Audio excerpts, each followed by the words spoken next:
What's up, family? Welcome to the Toe2Toe Sports Show, where we talk about everything from football to baseball to basketball to boxing. And oh yeah, can't forget about our Dawgs and Gators. You never know what you'll hear from Kb Steveo, and you'll never know who you'll see stopping by to kick it with the guys. So make sure you check us out live every Sunday at 11 a.m. Eastern Time on Facebook and YouTube Live. Peace. I ain't never played sports. You know what I mean? I always have, you know what I'm saying, like music and love music from the jump. So that was my just plan A. I ain't even have a plan B. I made myself not have a plan B on purpose just so I can fulfill my plan A.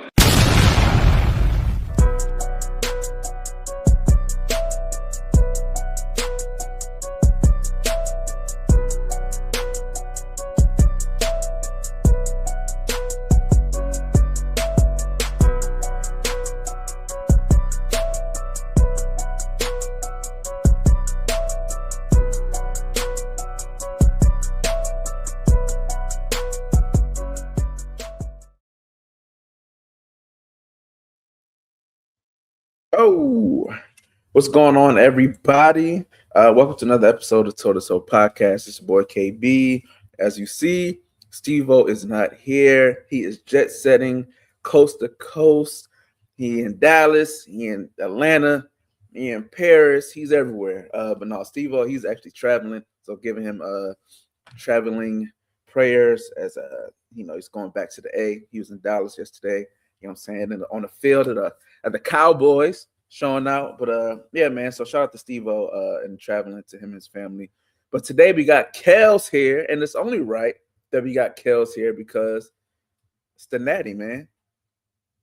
So before we get into it, make sure you comment, like, subscribe, share. You know what I'm saying? Share to your friends, family. You know, we talk about sports, man. We keep it clean for the most part. Kels, how's it feel, man? Y'all are in the national championship of football. I can't believe it. Are you there? Okay, I got your tongue. All right, well, while Kels worked that out, yeah, man. So Miami and Indiana are in the national championship. I wouldn't have expected Miami to be there. Oh, your audio. You fix your audio. Hold on. Okay. All right. While he's working on that, Indiana, as most of y'all know, I picked to be in a national championship. I picked them to win it all. I did not have Miami winning. Getting this far, I had them losing to A&M in a toss-up. Then I definitely had them losing to who they play? Ohio State. That was for sure a loss. Oh, of course. But here they are, man. Here they are. So, Kels, if your audio is working, man, tell us how it feels to have me your now? team in a national championship. Yes, I can hear you. Okay, yeah. So, it's a lot of emotions. I'm not going to lie to you. I expect us to run this way, but that Georgia Ole Miss game, even I think I said before, it was like that was a toss-up. But to get here, like the emotions, like I was 15 the last time we went to the Natty and got screwed, and I was just like, okay, we got our revenge against Ohio State. Ole Miss, we can beat them. And then like when it happened, it's just like, and for me as a fan, it's amazing. But then I'll just like, we gotta win the whole thing. But the Fiesta Bowl we have never won there, so that's why everybody was like, oh yeah, we're gonna do this, and I was just like, you got a hurdle to go over first because it's just a lot of emotions. I'm not gonna lie to you, like to get this far. And I know a lot of times in the chat we be like, yeah, Miami this, Miami that, and stuff like that. But to actually get these hurdles and go over there, is the 15-year-old me has healed. So now let's just go win this national championship. Hey, man. Yeah, I remember that game, man. It was crazy. I think I was in 10th grade, I think. I might have been 10th grade. I know I had to go to track practice the next day, track and field practice. And yeah, man, I remember being at that joint like crazy because all the football players were there. And it was just like, I can't believe Miami lost that game like they did. Willis McGahee go out with the knee. It was just a crazy game, man. Crazy game. Yeah. So at least I got y'all payback. and y'all are making the best of it. It looks like Miami's OC tuned into the show and listened to what I had to say, and it followed my design to a T, and then doing a little sprinkle of Carson Beck running. How do you feel? Like, I think that is by far the X factor in all of this. I think that is the difference maker. At the end of the day, Carson Beck running the ball effectively has been a game changer for y'all. I halfway agree with that. You're not wrong. Yeah, him running and getting that going. I think the 3rd-11 when we were up by, I think it was 3 against Ohio State, and he kind of like just took that first down and just like 3rd-11 just showed that's what he earned my trust as a Miami Hurricane. That's what he fully, for me, earned it. That and not having the turnovers, but the ball placement. I give him like them last few drives where we need to score points, because that's been the biggest list. That's been the worst kept secret, was like, okay, you get Carson Beck down, or Carson Beck is always going to throw that pick, but can he leave the game when they drive? He made 2 clutch drives in that Ole Miss game. So definitely his running has, and I'm glad, because he's 6'5". He ain't Michael Vick, but he can at least run and get some yards, but also his decision making in the clutch. Yeah. He's been it definitely was some plays that was like, this is kind of looking like Beck. But yeah, man, his scrambling by far, I don't think nobody game planned for that. Like, you could tell, like, that was not a thought process like, hey, Beck's going to scramble. Like, that wasn't even a thought that he would do so. And even if they did, I think it was like he's not going to go for long. He actually could scoot, man. He actually could scoot a little bit. Like, he's not, dropping any jaws and stuff like that, but he's effective. Like, he has that Aaron Rodgers type of skedaddle. You know what I'm saying? Like, to where he's not going to outrun a lot of people, but if he has space, he can get you for a quick 10, 15. Also, the play of Malachi Tony, man, I think the unsung hero of Miami's CFP run. Just when a play needs to be made, it's him. When something needs to happen, it's him. Or he's taking away the attention to make something happen. I think the blocking too. Blocking, and like, as a freshman that's supposed to be in high school right now, it's crazy.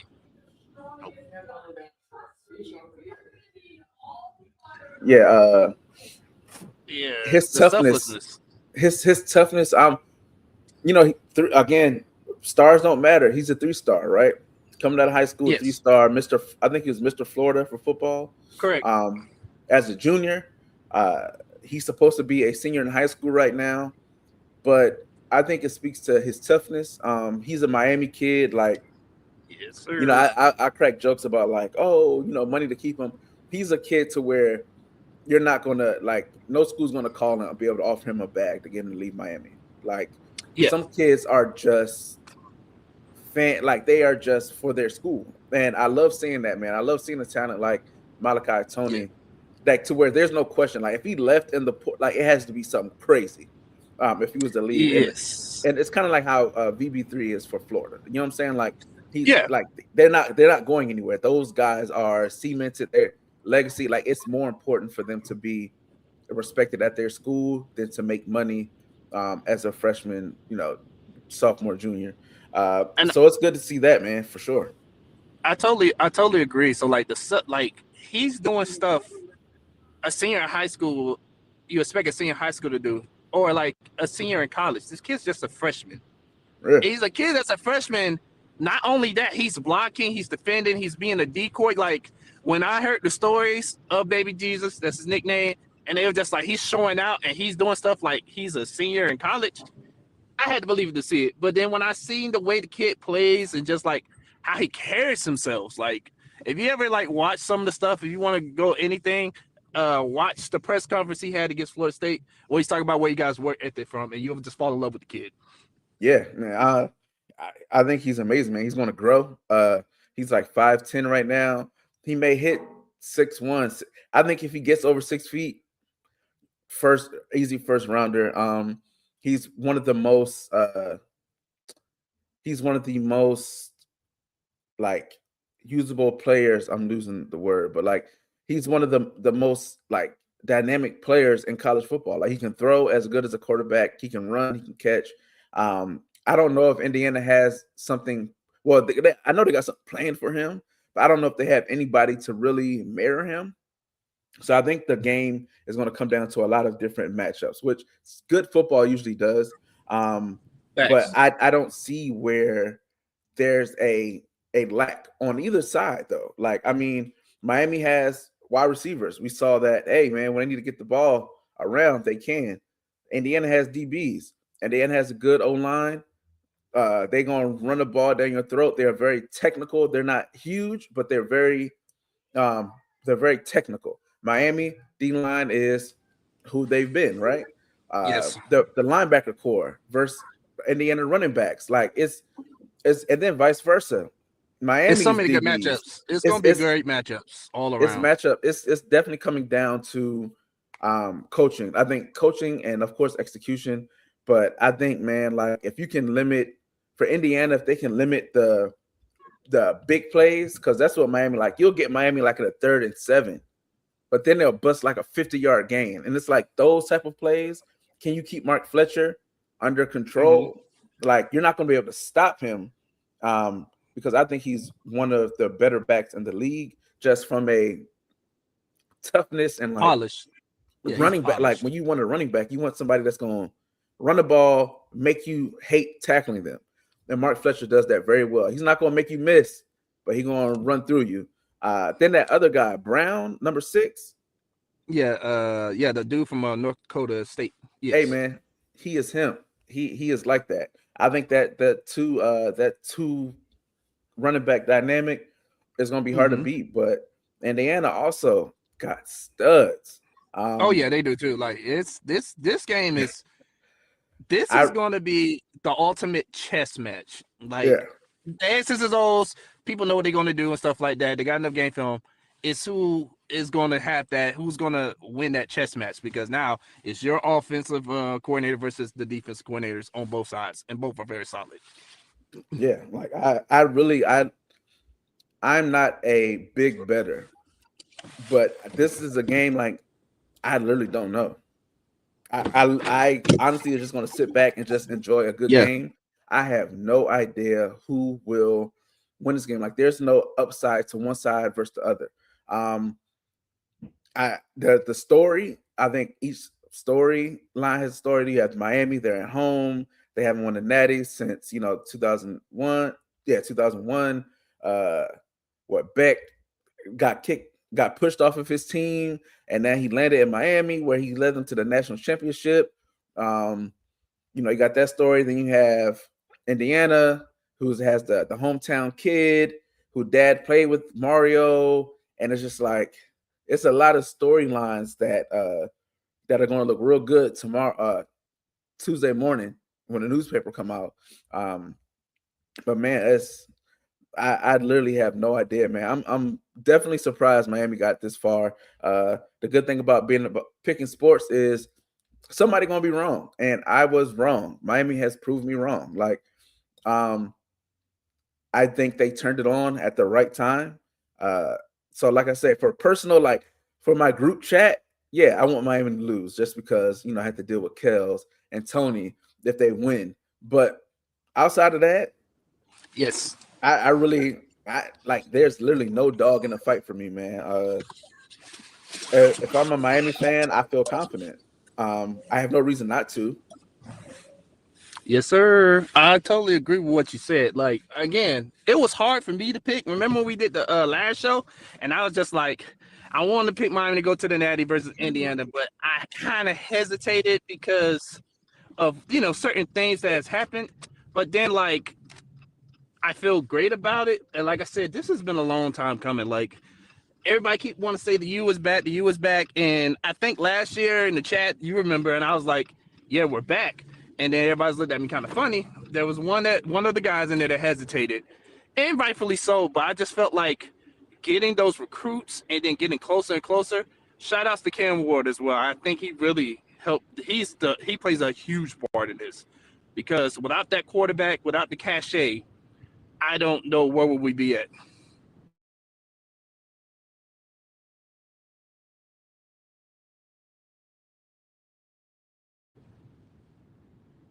Hello?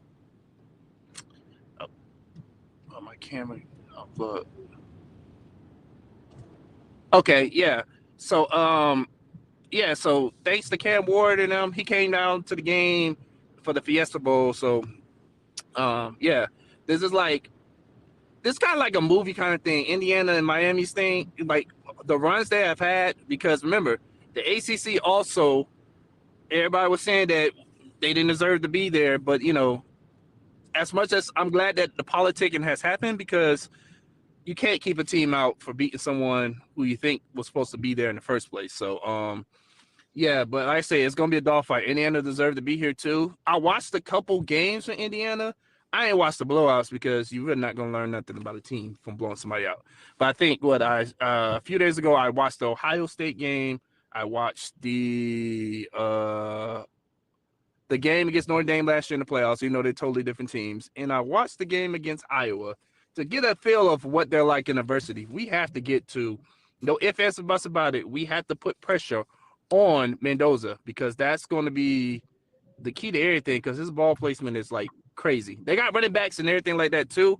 But like, if I would have to say something that's going to probably give us problems, the Indiana run game is going to give us problems. But the ball placement with Mendoza and those wide receivers, because one of our wide receivers got a targeting call, and he won't be back to like the second half. Damari Brown, that's up in the air. So those are going to be like I said, this is going to be one of those games to where it's going to be like, okay, it could go either way. But not only that too, a lot of the bettors and people on ESPN, everybody, we don't stand a chance. We don't stand a chance. And it's just like, we didn't stand a chance the last 3 games. Y'all do not. They actually have you guys. That matchup is 68.3% expected to win Miami for Indiana to win. So that's just let you know right there. Oh, there I go. Okay, there I go again. And I love it too, because when we won our first national championship, I wasn't born for that one, but they said that Nebraska had the greatest team of all time. Miami doesn't stand a chance. Yeah, we've heard it before. We're here again. Yeah, I don't think. I think Miami. I think Indiana had the most consistent team this year. And even going back to the naysayers, man. I think when you look at the ACC, I think they're probably. It's probably just football in general, right? Is getting more balanced. I think for the last 20 plus years, you had the SEC who was able to play the money game, who was able to, through being able to get these athletes and get the stuff to be the premier league. And I think just over time, like that's just been cemented. When you look at the Alabamas and the Georgias, the time where Florida had it, it was very top heavy, but you had a consistent SEC, and all these guys getting drafted out of SEC.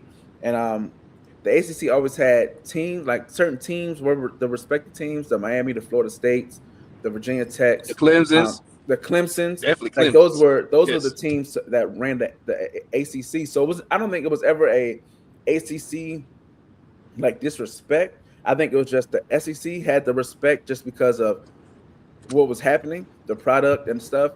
And I think what has happened is as time has changed to where scheduling has now taken a backseat to being important, and then you don't see a lot of the cross matchups during the season. Then you also have Clemson, who was the perennial winner of everything. They started to slip back. Yes. So I think what happened was a lot of people looked at the ACC when Clemson stepped back and was like, well, if they ain't good, everybody else look crazy because they're losing 2 or 3 games a season, which is the same for the SEC. But I think you still had just guys getting drafted out of the SEC. One thing I want to add to help you out on that one too, if we just go back to Alabama, you had Derrick Henry, you had Lacey, you have Kamara. Like all the elite talent went to the SEC. So like if there was a little bit of a drop off, you still had like a 4 or 5 stars. So like transfer portal, I think in my personal opinion, really had flipped the whole because now these oh man, you have these 3, 4, 5 backs. Okay, I can pay you more over here. I can do this and all the other stuff. So transfer portal and definitely the NIL definitely kind of like that depth that everybody used to have and stuff like that. It's like, okay, I 1,000%. actually could go spread it a while. Because think about it, Indiana. Just look at like I said, researchers do a little bit more about Indiana. Most of their team came from like JMU and other places too. Like you had, but Mendoza came from Cal and other things. So it's just like now, it's like, yes, they say the Big Ten is top heavy now and they're the best league. But now I'm looking at it like this could be true. But now, do you not only have the money, but do you have the kids that can now want to stay apart and stuff like that? Like the NFL, perfect example. NFL now, you have. If we go back to Kenneth Walker, we go back to Seattle. Kenneth Walker, and you have the boy named with the C. They're willing to now go ahead and be like, okay, we can have a 2 or 3 or 4 head monster. It ain't like a single back now. That's where a lot of the things come into play now, because now a lot of people want to be star running backs. So that's going to be like. Yeah, that depth thing is gone. Like when you look at when Bama had, like it was a thing with Bama. It was like, yo, you can sit for 2 or 3 years, play your senior year, and get drafted in the first round. That was like the recipe. Hey man, y'all sit back 2 or 3 years, and you play a year or two, and you go in first round. But yeah, the NIL and really the NIL changed that, because now you can't as a player, like you can't afford to sit back and wait 3-4 years, because you might get replaced by a guy that's got out the portal. And also, you don't have to. Yo, I'm a 5-star guy just like this other guy. I can go start somewhere else. And you're seeing the talent, the disparity in the talent just go everywhere. So, I always will say, like right now, like, yes, the SEC is still the perennial league, just because it's still the talent heavy in the SEC. They see even the Big 12, the Big 10. The Big 12 is about to go crazy with the with Texas Tech, and you got the Baylor's. A lot of the money is in the Big 12, like the Midwest schools, them oil schools. Yes, facts. A lot of money is out there, and then you have the Big 10, who has the old money. So I think the SEC, when you have like the flashy, it's like, yeah, we have the flashy money, but now you're seeing a lot of SEC teams start to get a little nervous. Like you're starting to see the Alabamas get a little nervous. You're seeing like, LSU they paid Kiffin a lot of money, and it's great year one, but are you going to be able to afford to pay him $95 million? Are you going to be able to afford to keep paying your quarterback room $8 million a season just in your quarterback room and expect to win? Texas A&M was the first team to really get that portal with that money, and they didn't do anything with it, and it fell apart. I don't think. I think just having the right people. Yeah, because you got to think about it. Indiana ended up picking up. I don't know. I got to go back and research on how the ties with Mark Cuban comes into play. But Mark Cuban, like now, you're getting these other billionaires, or like like with Michigan alumni and all of them now, or like you said, the loan money.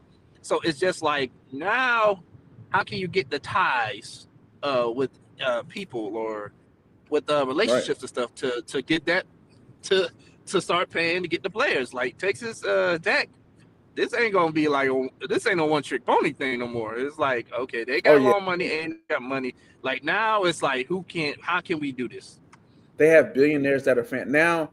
The boosters that y'all worried about, the dealerships and the stores, man, it's bigger than that. Now you're looking at oil money for Texas Tech. Now you're looking at Mark Cuban, who isn't the day-to-day operations of the Mavs no more. So he got time to sit around and get his feet in there. The Barstool guys with Michigan, Miami, that guys got money.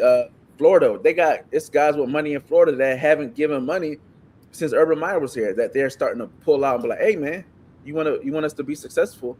We need 25 million, 30 million.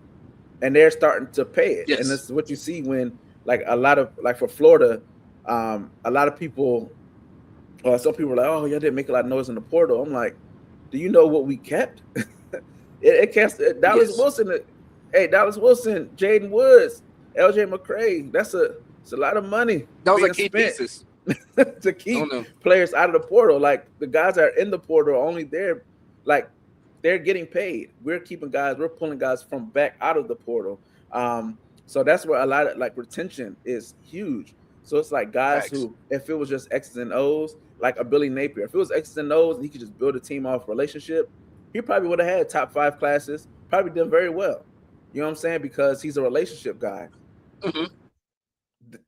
That's only half the battle. The relationship is keeping them on campus. The relationship is like, hey man, I'll entertain you guys. Now, when it gets to a point to where you start seeing depth, I think whoever is first when it comes to stacking depth with talent, with that top talent is gonna be the blueprint to follow. And I don't know who that's gonna be. I think we've done a good job with keeping our talent. Like, the majority of the guys that hit the portal for us are 3-year guys that haven't played a lot within their 3 years.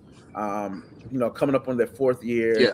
That the Trey Wilsons, the Aiden Mizell. It's like, all right, I expect that. You're about to be a senior. You're a redshirt junior. You haven't really played yet. Hit the portal. But I think like Miami, like everybody has a thing where you have top talent, but depth is an issue at a lot of positions because you just don't have the time to invest in that. So it's going to be interesting because Indiana, I don't know how they are with depth wise, but they're going to they better have something for next year if they want to stay with the Oregons and the USCs and the Miamis that's spending money. Yeah, because Mendoza, I think Mendoza got hurt like the first play or second play. I can't remember the first drive, and his brother came back, and his brother came, and it was just like, all right, we need Mendoza back. Yeah. A lot of these teams, man, and we'll get back to the national championship, but like that's one of the things I like about Florida with John Summerall's doing. Like, yeah, we got the kid from Georgia Tech coming. We got Tramel Jones, who looks great. We got Will Griffin. We may get another quarterback, but like if one of the top 2 quarterbacks go down, I feel pretty solid about the guys coming up. Our running back room stacked. Wide receivers, I literally have no idea who's going to start outside of our VB3. Like, we have legit 6 or 7 guys. So it's like, all right, I see the depth. A lot of these guys are older, so I don't know, you're going to have to recruit like crazy or spend a lot of NIL money. But I like the way college football is looking as far as the fairness of where players are going. Like, they're all over the world. I don't like the like the getting in and out of the portal. So before we get to that, give me a final score for the game tomorrow. All right, I'm picking Miami to win, of course, but it's gonna be. I'm thinking more of an Indiana-Ohio State game because I don't think it's gonna be as high scoring as everybody thinks it's gonna be, because that was a back and forth, and I got my team winning 27-20. I was gonna say 24, but 27-20. It's gonna be, like I said, this is not football. This is gonna be like the chess match. This is kind of like a game within the game, and I'm thinking whoever has the ball last probably gonna pull it out. That's how I see it. Yeah. Chill ain't gonna blow out. Everybody keep thinking.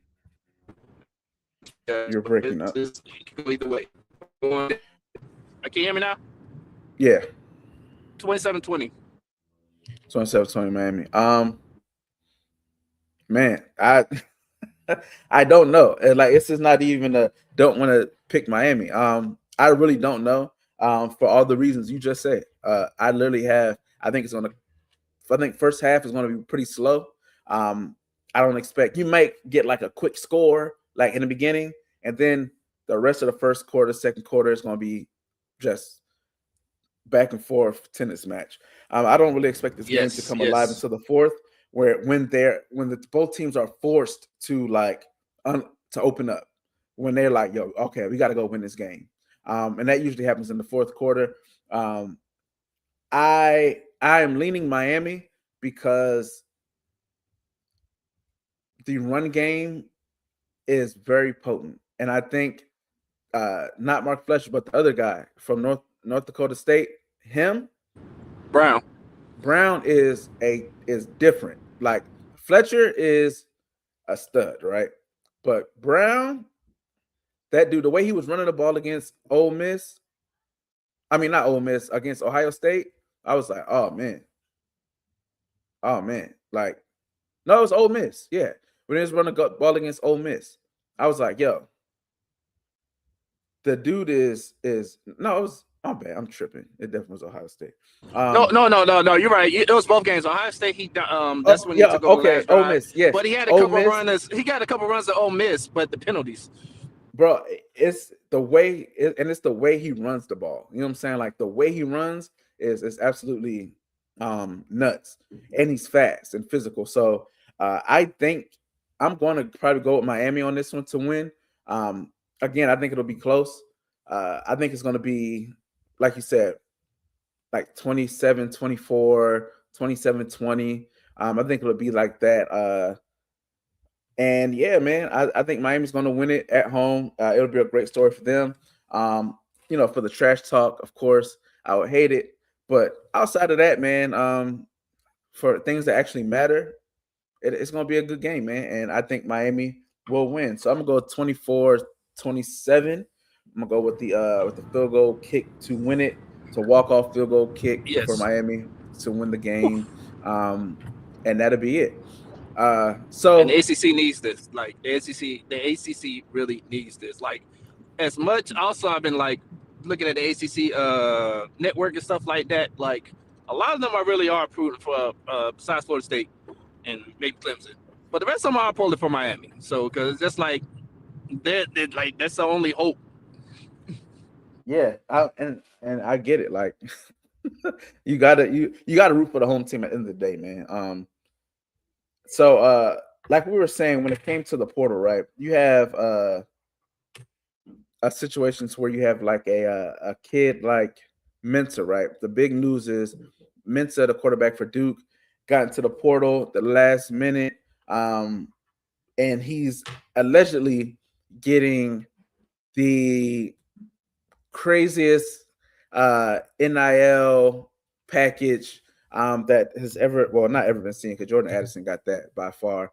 But it's like a ransom. It's like like a king's ransom. I think Miami is paying for his contract with Duke to be canceled.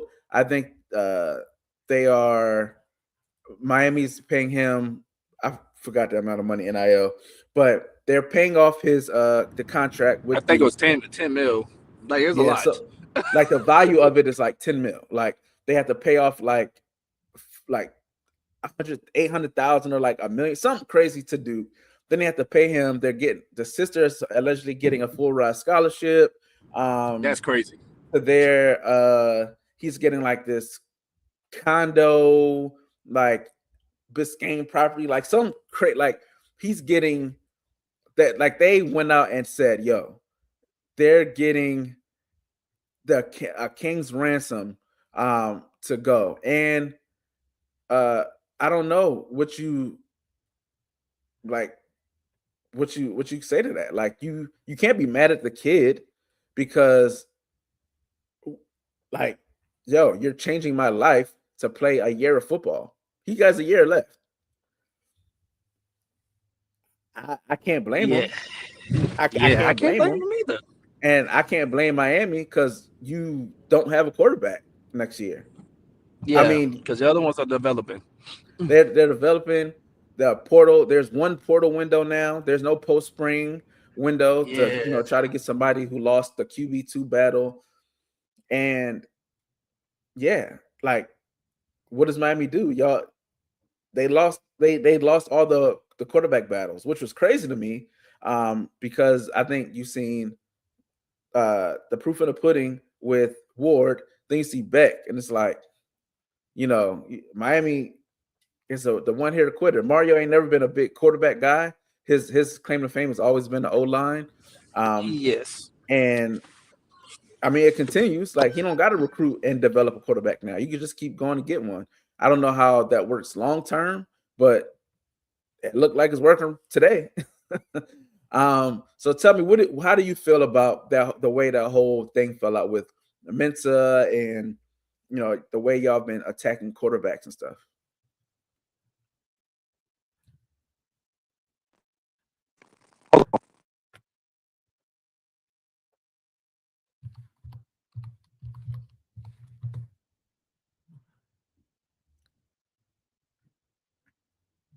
All right. I think he's getting that ready.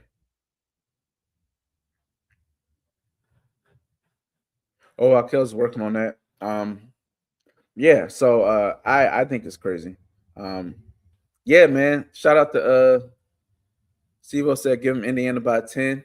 Hey man, I picked every time I pick against Miami wins. So maybe a little reverse psychology in the universe. I pick them to win. They lose. Yeah, man, you know what I'm saying? I got the Can you hear me? wolf is out, you know. Yeah, I can hear you now, man. Shout out to Steve, man. You know what I'm saying? Yeah. Yeah, man, you see it, you know go, what I'm saying? You know what I'm saying? Had to change yeah, it up for the folks. to go back to what you were saying, they had Levitt pretty much, but I don't know how in the world after the Tennessee, Kevin met him at the Tennessee airport. Don't know how that happened. Don't know, but and he ended up swooping him. I think a lot of quality over quantity. And I say it because, like, again, I was listening to what Shannon Dawson be talking about because I'm just like, all right, let me figure out what's going on with the mind of my offense coordinator. They be looking at mechanics and everything else and stuff like that, and they pick their people, and of course they pay. But it's just like, all right, the kind of scheme in the office and the air raid and stuff like that. So a lot we missed on. So this one coming out, if we get this one. Just it's going to be another long year, but I prefer like the depth. I would keep talking about depth. That's the main thing. Key pieces and stuff like that. Which also a hero of the game against Ole Miss was Marion, because Marion balled out. He balled out. CJ Daniels made some crucial third downs. So if we got the money, I mean, the ACC gave us $34 million for winning the playoff games, the first in history of this rendition of the playoffs. So go spend that money. Yeah. And clearly they did, man. They went and said, yo, we want you. Tampering 1,000%. But this day and age, it's not tampering no more. It's like they're you got to treat them like they're pro players now. It's literally it, because they are. Yeah, I mean, is it tampering? Yes, but is it something that everybody tampers. Like, I just want people to watch. Your team tampers. They may not be that good at it, but they tamper. There's no way your team is linked to a player the first day of the portal without tampering. There's no way your player is linked to a player. Your team is linked to a player before the portal opens officially. Like if your team is like, oh, we're in the running for his, we already have a visit set up. Tampering, fam. Like it just is part of the game. And until they make a rule around it, it's going to happen.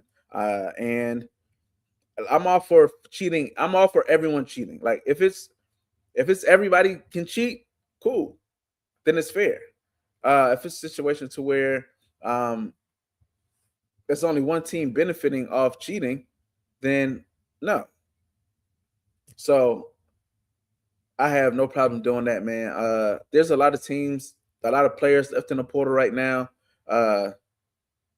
Absolutely, I'm for cheating. And when it comes to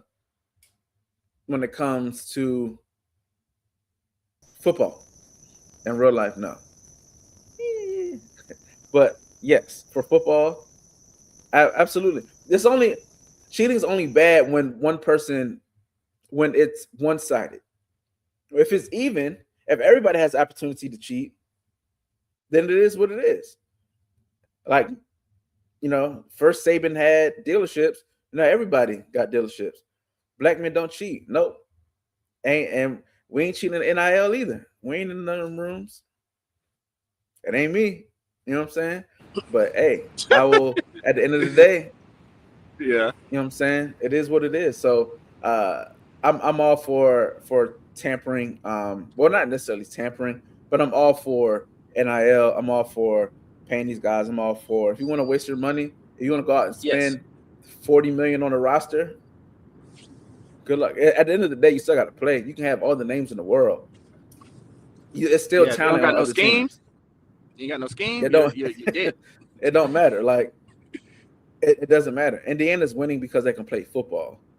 Ohio Yes. State has one of the highest NILs teams, and they lost.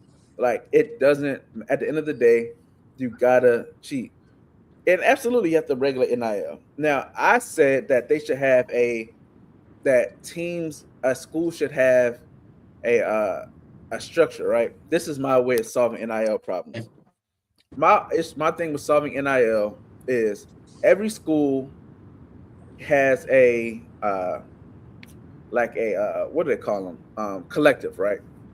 Every school has a collective. That collective is the governing body of money for their players for their players' funds, right? So if mom and pop Joe and Schmo want to give $500 to NIL, they got to do it through the collective. If Mark Cuban want to give money to Indiana, cool. Do it through the collective, right? I think there should be a set salary cap. Cap. I was about to say the same thing. Like at the most, like a school you can play, the most you can pay your roster in total $50 million, right? Say $50 million is the most. If you got it, you got it. I ain't gonna knock you if you got it. If you ain't got it, it ain't my fault. But the most you can pay your roster in the season, let's say $35 million, right? 35, 40 million. What you do with that is what you do with that. If you want to give a player 10 and the rest of your team got to split 20, 25, it is what it is. But I think that gives some type of regulation, right? Now, will that take away from, I think that's for paying players. Now, the issue you're going to have is like, well, I want to go out and sign autographs. I want to go out and do that, which is cool, but they have to book it through the collective. And okay, I like that. And it has to be documented. So it's like, yo, I want you to come sign autographs for 6 hours. I want to give you $1 million. Okay, cool. $1 million gets headed through the agent, blah, blah, blah. Cool. And make it split up over the 4 years, however you do it. But I think it has to get handled through the collective and the agent. The same way the agent goes to the league, the team, to negotiate a contract for, all right, man, we'll guarantee he stays through his junior year, $2 million a year. I got a question for you. What's up? Can you hear me? Okay, yeah. I like that idea. I just got a question. Do you think they need to push the portal back? Because looking at these, because I didn't bring this up, but one of our players went to the portal and he's going to Indiana. Oh, wow. In the middle. Yeah, like, like what? And I think they realized that because the NCAA, they put out a thing today. It may have been yesterday or today, but it was very quiet. It said that they're going to keep the portal open until Wednesday, because Monday's a holiday and the game and stuff. I think that's what's going to happen. I think next year they're going to extend the portal until after the season, probably like the day after the national championship game, and then for 2 weeks, right? And I think from there, and you can always, because kids can they can declare for the portal sooner than that. It's just you can't make anything truly happen.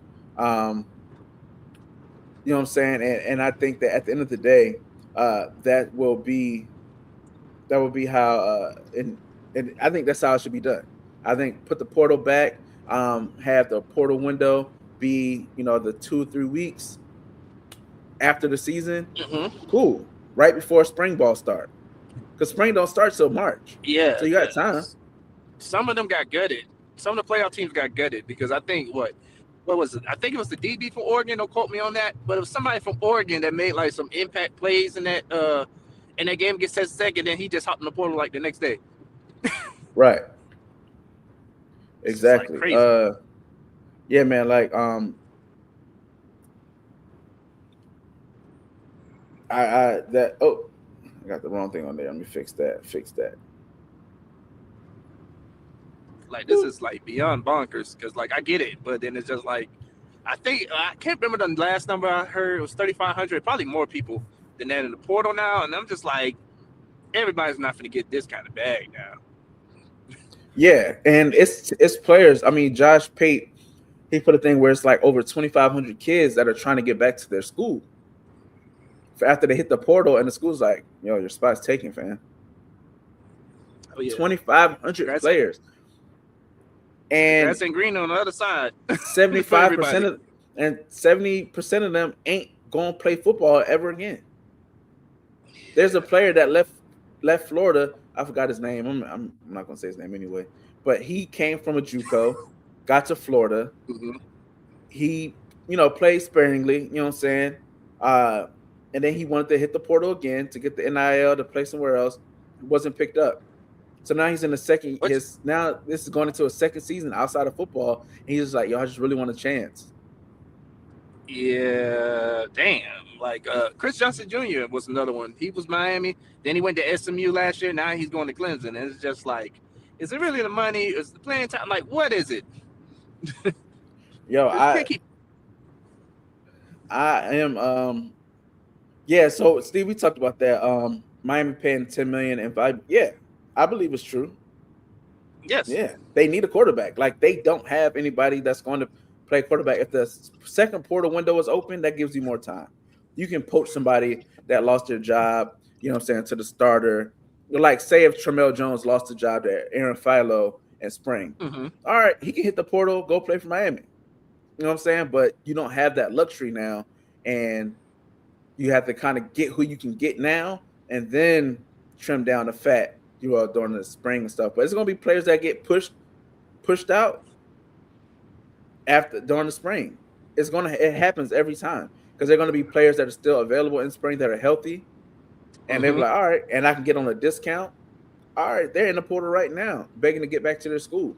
Where they're going to have to go D2 or maybe not play again. And that's the bad part of the portal is some of these kids aren't really being handled properly. They aren't being guided properly. And as a 38-year-old man, I can sit back and I can see okay, what's going on. But as an 18-year-old that got a check for $700,000 and you play pretty good, or you feel like you can get more and play a little bit better, they're like, yo, I can just go somewhere else. Look at so-and-so. They got the look at the boy from UCLA. Went from a no state tax state in Tennessee, and look what he's at in California now. Now that wasn't like you trying to get $4 billion. You already got no state taxes, so it's not always like, I don't know who. Like, you got to make sure you have some good people around you and stuff like that. Look, man, give me the real. Money shouldn't be the motivator. Like, unless you're really like, yo, I don't want to play in the NFL. Like, I really don't see that being the future for me. Okay, get your money. TJ Finley, he's like, yo, if I can stay in college forever, I'm gonna stay here. Y'all gonna keep paying me $1 million to play on your team? $700K. I got a family. I need this money. Cool, I get it. Because when he's done, he's not playing nowhere else. He may be UFL, maybe. Yeah. But he ain't playing on NFL. And I think players like him understand that.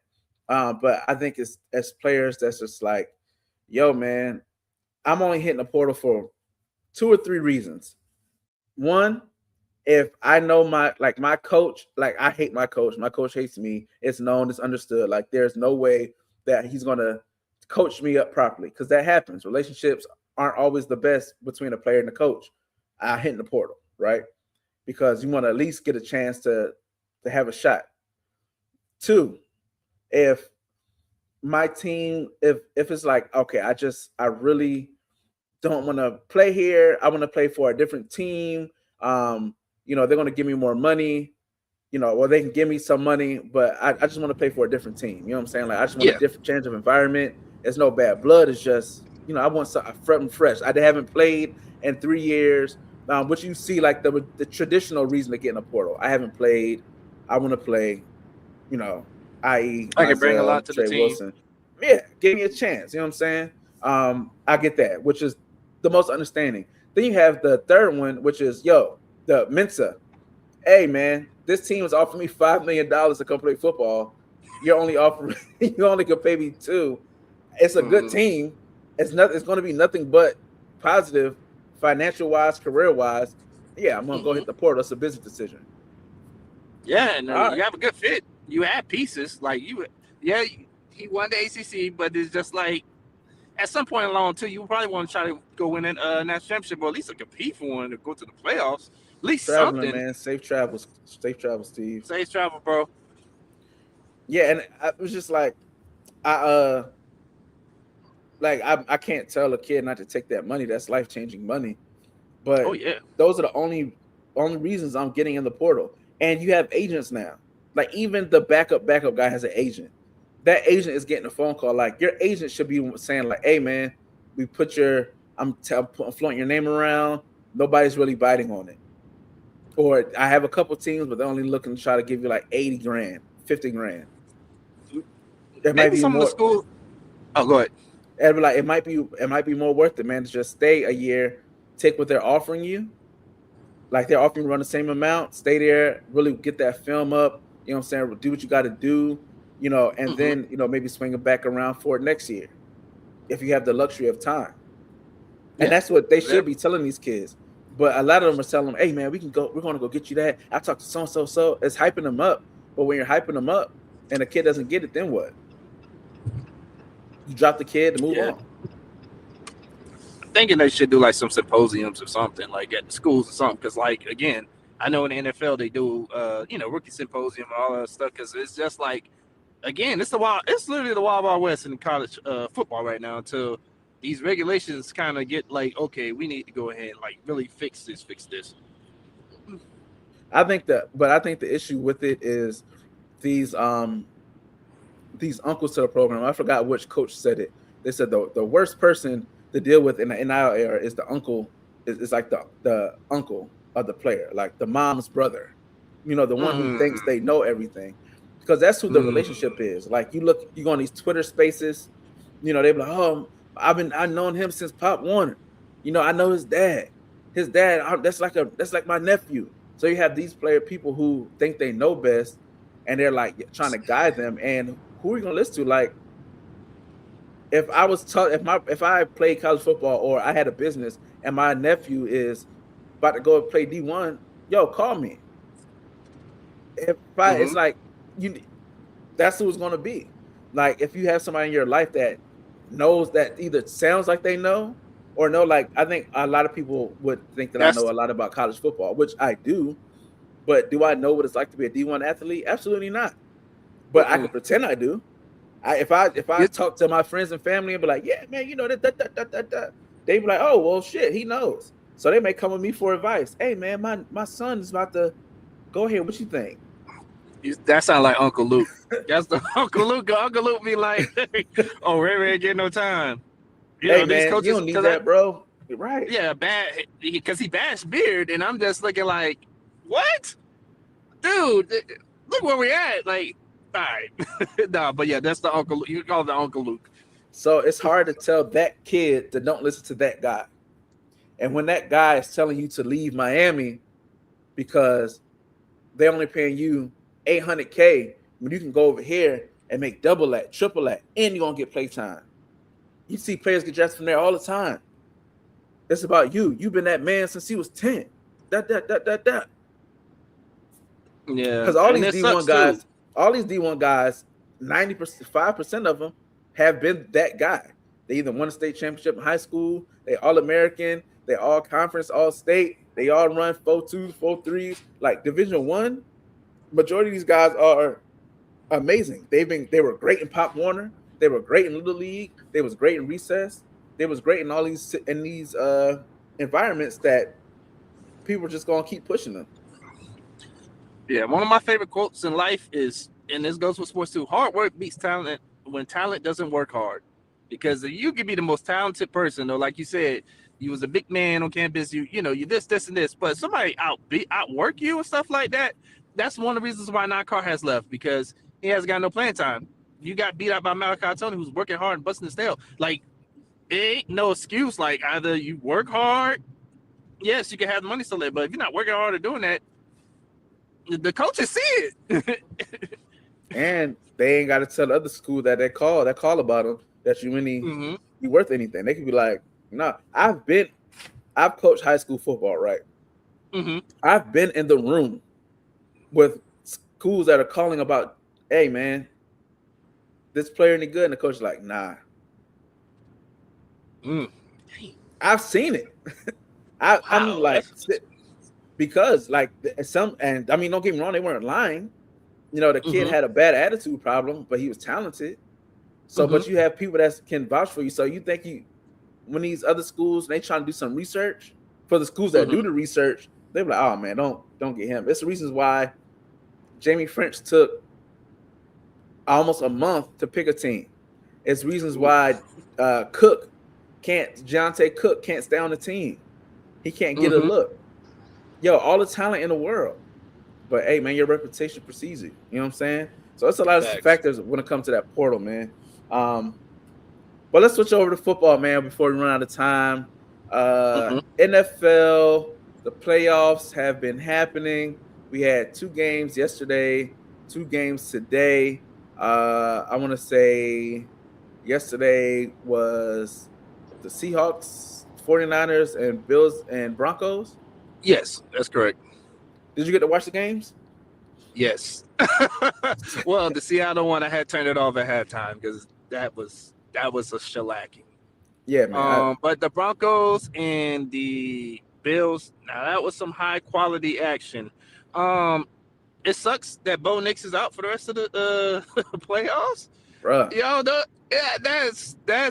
that's crazy. And Buffalo, I'm gonna be honest with you, Buffalo dominated that whole game, equalizes turnovers. The turnovers really killed them. Sloppy, Definitely some controversial calls too. Yes. That one was I was just like, wow. Yeah. So the offense simultaneously took the ball from him, and from what I saw, the ball didn't get ripped off until like his knee, but you gotta complete the catch. That whole catch rule, they have to do something. Come on. They gotta do something with that rule. That rule right there. Yeah. But Josh Allen did let his team down though. A couple of them turnovers, like the one before half when the Cook got hit good, he just fumbled. But then like the one before half where you holding the ball haphazardly, and that was like a 6-point swing. Yeah. And you could have been kicking the field goal to win the game, and you end up losing. Like it's just like it was a good game, but the sloppy turnovers. So he got to get killed. That Josh Allen joint was crazy. That fumble was nuts. But sloppy, man. And I think Buffalo may have taken it for granted. You know what I'm saying? I think the expectation is to play for a Super Bowl, and I mean they haven't, like, period. But I think them not having to go against the Ravens or them having to go against Mahomes, it was like, okay, this is our year. This is it. We just gotta beat Denver. Hey man, I always thought whoever won, I didn't pick Buffalo or Denver to go to the Super Bowl anyway. Neither. I've had the Patriots for the playoff run, just because they're playing great ball. I think whoever wins today wins the Super Bowl. For the AFC, I don't think the NFC is gonna do it. The AFC is just playing too good of football. Like you don't think Seattle? Nah, Seattle. Well, Seattle played like they played yesterday. See that Seattle team show up. That would be amazing. But yeah, I don't think. And it's gonna be interesting, man. Like the Bears are at home. It's freezing. They're playing the Rams. Jesus. Did you see the videos? Oh my God! I could just imagine it's January. And Chicago is not where you want to play football. It's like -30 or something like that, bro. Like the wind chill. It's ridiculous. If you've never played tackle football with equipment, the last thing you want to do is get hit in the cold. And get hit in the cold. It's the last. It is uncomfortable. It hurts. The pain. The plastic is hard. And the mentally tough succeed. And that is why it is an unforgiving environment. That's why a lot of teams go to being in the domes. But those teams, the AFC North, there's a reason why they have the reputation they have of pound the ball, run the ball, toughness. And you have you have the worst stadium to be in at this moment in Chicago, which is that's the Windy City. Like the Bears have more precautions. See, they deal with it on a regular, so they know, hey man, this equipment, these socks, these da da da da. The way put this on the Tiger Bomb trick, the Vaseline trick. Like a lot of people that don't have to deal with cold know some tricks. The Bears, Packers, those teams, Cincinnati, they deal with that every year for multiple weeks, for a month or two. It's been snowing up there since October. So for them, it's been winter for the longest. So I think it's gonna be one of those games. I think Chicago is gonna win because of the environment. I think that environment is going to be the 12th, 13th guy on the field. Now, of course, Super Bowl, they won't have to deal with that. They ain't never gonna play an outside Super Bowl again ever. I think MetLife might have been the last one. They ain't that ain't ever happening. Ever. If you got an outside stadium, you ain't ever hosted a Super Bowl. Ever. You hear me? If you got parlays, just go lower. You hear me? Like this is not the game to bet on. We're gonna run the ball. If you bet for turnovers, this will probably be the game. It's gonna be interesting to watch that game, man, tonight. Yeah. But I do have Chicago winning. And then the Texans and the Patriots. This might sneaky be the best game of the playoffs. Yes, I believe so. Yes, because like you have an elite defense versus elite defense and a great offense versus a team that can run the ball. As we know, the running the ball and defense carries. It's going to come down to C.J. Stroud, in my opinion, because if he does what he did against Pittsburgh, they're going to get blown out. You can't be putting the balls on the ground 4 or 5 times. You can't. Not against those Patriots. You seen what they just did to the Chargers? You can't have those mistakes. Yeah, it's not happening, man. The Patriots play great football, man. They're playing some great football. I mean, the Texans are too.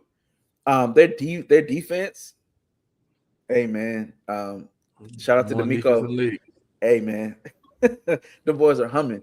I don't think anybody can beat those two teams. Like, I mean, whatchamacallit? He's out too. Nico's out too with another concussion. So that's it's gonna be interesting, man. But like I said, I think the AFC wins. If you give me if the Patriots go against the Seahawks for the Super Bowl, I'll probably be like, all right, this may be more of a thing. But yeah, man, I'm definitely looking forward to the games that come on today. I think 3:00 and 6:30 for me is 2. So I'm about to, get something to eat and get ready for that. Get all my daddy duties out the way. So when these games come on, I can sit back and relax. You feel me? But that's it, man. Wrap it up. Kels, appreciate you for coming on, stepping in for Steve-O while he is setting. Shout out to Miami Hurricanes. You know what I'm saying? I'm a Florida guy. Miami is not my number one rival. Like I said before, Miami is not my number one rival. It's UGA, Florida State, LSU, then Miami. So y'all not our rivals either. So Florida State, Florida State, Virginia Tech, Ohio. Well, I don't know if Ohio State's a rival anymore because we kind of exercise those demons. And I'll say whoever else, I can't remember the third one. Louisville's a rival because we played in Big East with each other. So but yeah, man, hopefully we get a good game, man. You know what I'm saying? If Miami lose, if Miami wins, then shout out to those guys. The timelines will not be safe for the next until we win one. It won't be safe out there. I think it'll be worse for Florida State. It'll be worse for Florida State than it will be, honestly. Yeah. Oh yeah, absolutely. Hey man, UGA's time's coming to an end, man. Don't worry about it. John got something for y'all. We ain't worried about that. No haters. Win the playoff game. Sir. This rendition. We ain't going back in the past. They got as many playoff games as we do. He gonna be mad. Them Georgia Bulldogs got as many as us. But yeah, man. So shout out to everybody watching. Again, make sure you like, comment, subscribe. Make sure that you share if you watched it on the spin back. Let us know, man. If you don't say nothing, we don't know you watching. You feel me? But until next time, post Natty, pre-Super Bowl, we're gonna turn up. Steve-O probably gonna be back. We'll see wherever he jet sent to next time. But until next time, peace. We out of here. Y'all have a good day. I ain't never played sports. You know what I mean? I always have, like music and love music from the jump. So that was my just plan A. I ain't even have a plan B. I made myself not have a plan B on purpose just so I can fulfill my plan A.